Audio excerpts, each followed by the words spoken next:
Hello everyone, how are you all. कैसे हैं आप लोग। आशा करती हूँ आप सभी लोग स्वस्थ होंगे। मैं डॉक्टर सरिता त्रिपाठी आप सभी का अपने चैनल माय वॉइस पर स्वागत करती हूँ। दोस्तों, आज हम बात करेंगे अपने जीवन से जुड़ी हुई कुछ ऐसी वास्तविकताएं जिसे हम सभी जानते तो हैं, लेकिन कहीं ना कहीं इसे हम नज़रअंदाज करें। जैसे कि हम कहते हैं ना कि we are not living in the world of reality, we are living in the world of fantasy.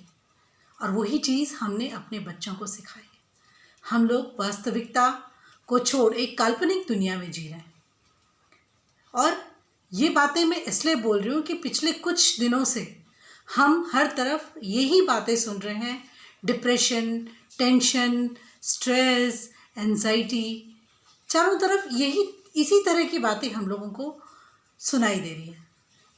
और आप लोग सोच सकते हैं कि इन सारी बातों का हमारे आज के टीनेजर्स और यूथ पर कितना बुरा असर पड़ रहा है। उसका रीज़न कहीं ना कहीं पेरेंट्स हम खुद भी हैं। हमने अपने बच्चों को रियल लाइफ में नहीं, एक फैंटेसी वर्ल्ड में जीना सिखा दिया। क्यों? क्योंकि आजकल की जो ये हाई टेक्नोलॉजी वर्ल्ड है, हाई टेक्निक जिसे हम बोले, हाई टेक्नोलॉजी वर्ल्ड जो है, हाईटेक वर्ल्ड कहिए या तो यूं कहिए, जिसके थ्रू बच्चों को ये लगता है कि दुनिया हमारी मुट्ठी में, हम जो भी चाहे कर सकते हैं। जो उम्र उनकी पढ़ने लिखने की है, वो उस उम्र में वो लोग वो नेम, फेम, ग्लैमर ये सब चाह रहे हैं। तो कौन जिम्मेदार है इसका? कहीं ना कहीं हम जिम्मेदार है ना पेरेंट्स? क्योंकि हम अपने बच्चों पर उतना ध्यान नहीं दे पा रहे हैं जितना हमें देना चाहिए। हम अपने बच्चे की सारी डिमांड को फुलफ़िल करते हैं। आप अपना वक्त याद कीजिए, हम लोगों के पेरेंट्स तो हमारी सारी डिमांड्स को फुलफ़िल नहीं करते थे, लेकिन ये युग इस तरह से बदल रहा है। आगे चलकर ये क्या रूप लेगा, ये सोचकर ही एक अजीब सा डर सा लगता है। क्योंकि बच्चे जब उनकी डिमांड जब पूरी नहीं होती है, तो आप अगर आपके बच्चे ने आपसे आईपैड या आईफोन का डिमांड किया है, तो आप क्या करते हैं? उसे तुरंत ला कर दे देते हैं। अगर आप उसे नहीं ला कर देते हैं तो आपको तुरंत आपके बच्चे के बिहेवियर में चेंज नज़र आने लगता है। The child becomes very aggressive, he will stop talking to you, he will stop eating, he will वो एक अजीब तरह का उसका बिहेवियर हो जाएगा। और उससे क्या होता है? हम लोग डर जाते हैं और डर की वजह से हम लोग उनकी सारी डिमांड्स को पूरी करते हैं। नहीं पेरेंट्स, ऐसा नहीं करना चाहिए। बचपन से ही बच्चों को सिखाइए कि स्ट्रगल करना, संघर्ष क्या होता है। हर समय ज़रूरी नहीं कि आप जो डिमांड करो आपकी पूरी हो जाए। उन्हें स्टोरीज़ के माध्यम से, कुछ अच्छी बातों के माध्यम से, कुछ अच्छा एग्जाम्पल देकर आप उन्हें बताइए कि संघर्ष क्या होता है। और इसी का रीज़न है कि आजकल जो डिप्रेशन, एंजाइटी, स्ट्रेस जो एक लेटर स्टेज में आता था, वो आज छोटे छोटे बच्चों में डिप्रेशन आने लगा। ये बहुत चिंताजनक बात है। मैं एक छोटा सा उदाहरण आपको देना चाहूँगी। It is almost 4 years back एक पेरेंट्स मेरे पास आए और बोले मेरा 9 years का बच्चा जो है वो पूरा डिप्रेशन में चला गया। I was little shock to hear that कि एक 9 साल का बच्चा डिप्रेशन में कैसे जा सकता है। मैंने काउंसलिंग की, मैंने पेरेंट्स को, दोनों मदर फादर को अलग से बुलाया, separately I called them and I discussed with them that what is the reason of his depression. लेकिन उन दोनों को ये नहीं पता था कि मेरा बच्चा डिप्रेशन में क्यों है, क्योंकि father was a big industrialist और mother was a housewife and whole day she was busy in her own work. तो फिर मैंने बच्चे को सेपरेटली, फिर the child was suffering from depression, वो बच्चे को मैंने अलग से डिफरेंट सेपरेट रूम में उससे बात की और फिर पूछा कि बेटा क्या रीज़न है, why what is wrong in your mind. बच्चे ने बताया कि मैंने देखा है, मैं टीवी में या फिर अपने जो भी गैजेट्स है उसमें देखा है कि लाइफ ख़त्म होने वाली, दुनिया ख़त्म हो जाएगी, मेरे बहुत सारे सपने हैं। And the child was studying in 3rd और 4th स्टैंडर्ड। मेरे बहुत सारे सपने हैं, मुझे ये बनना है, मुझे वो बनना है, तो अगर ये दुनिया ख़त्म हो जाएगी तो मैं अपना सपना कैसे पूरा करूँगा। बस यही सोच उसे रात दिन परेशान करती जा रही थी, इसलिए वो बच्चा डिप्रेशन में आ गया।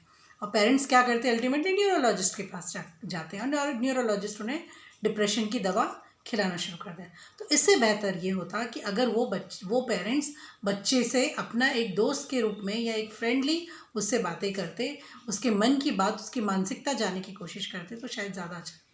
तो मैंने क्या किया, one day I went to their house, मैं उनके घर गई और मैंने कहा कि मैं देखना चाहती हूँ कि आपका बच्चा most of the time after coming from school आपका बच्चा ज़्यादा से ज़्यादा टाइम कहाँ स्पेंड करता है। तो वो मुझे उस बच्चे के रूम में ले गए। You know parents, I was very shock to see that कि because he was a big industrialist, he could have been fulfilled, he could have fulfilled all the demands of his child. उसका एक separate room था, बड़ा सा उसके पास television था, different laptops उसके पास थे, आईपैड, मतलब कि कितना कुछ आपने, क्योंकि आज आप उसे अफोर्ड कर सकते हो इसलिए आपने उसको सब कुछ दे दिया।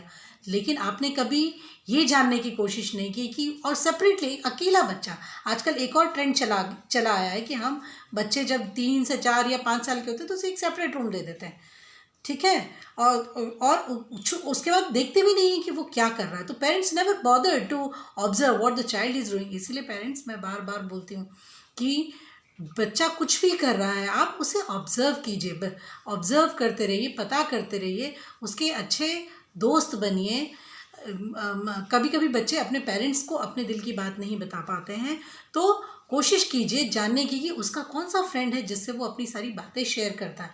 तो क्या होता है कि अपनी दिल की सारी बातें शेयर करने से बहुत सारा स्ट्रेस, बहुत सारा टेंशन इंसान का या बच्चे का निकल जाता है। और बच्चों को हर समय खुला आज़ादी दे देना भी गलत है, और ज़रूरत से ज़्यादा डिसिप्लिन में रखना भी कई बार बहुत गलत हो जाता है। बहुत ज़्यादा डिसिप्लिन में भी कभी कभी हम बच्चे रखते हैं, वो भी एक डिप्रेशन का कारण होता है। क्योंकि हम क्या करते हैं कि अगर हमारे बच्चे के अच्छे मार्क्स नहीं आते हैं तो हम उसे ये बोलते हैं, देखो रोहन, तुम तो बिल्कुल ज़ीरो हो पढ़ाई में, तुम्हें कुछ नहीं आता है, और रोहन को देखो कि वो ही हैज़ गॉट 90 मार्क्स, ये वो। अगर इसके बजाय हमने ये कहा होता कि बेटा देखो रोहन को 90% आए, तो तुम्हें क्यों नहीं आए, तुम भी पढ़ो, मेहनत करो।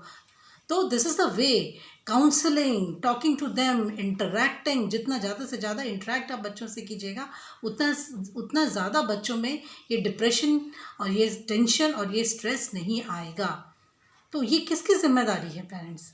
तो ये सोचिए। तो बच्चों को रियलिटी क्या है, लाइफ की क्या रियलिटी है, क्योंकि क्या होता है जब उनके सपने पूरे नहीं होते हैं, पिछले कुछ इंसिडेंट्स आप लोगों ने देखे होंगे कि बच्चे, उनकी कोई डिमांड पूरी ना होने से, या वो जो गोल अचीव करना चाहते वो गोल अचीव नहीं कर पाने से वो एक गलत स्टेप उठा रहे हैं, और ये टीनेजर्स में ज़्यादा हो रहा है।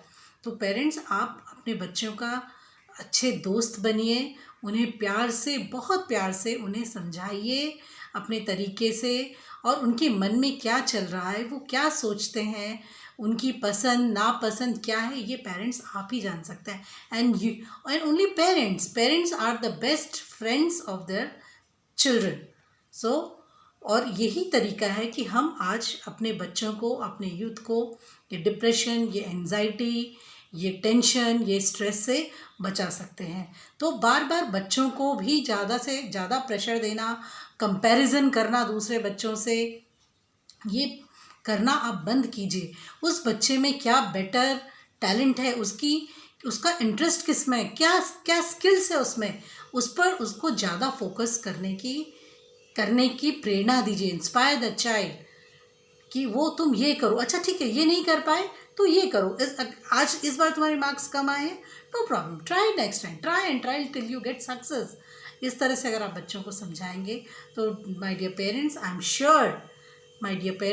एम श्योर कि आपके बच्चे कभी भी टेंशन में नहीं जाएंगे, और उन्हें एक कंफर्ट जोन दीजिए जिससे वो आपको अपनी हर मन की बात बता सके, ना कि वो कोई गलत स्टेप या गलत रास्ते पर जाने के बारे में सोचे।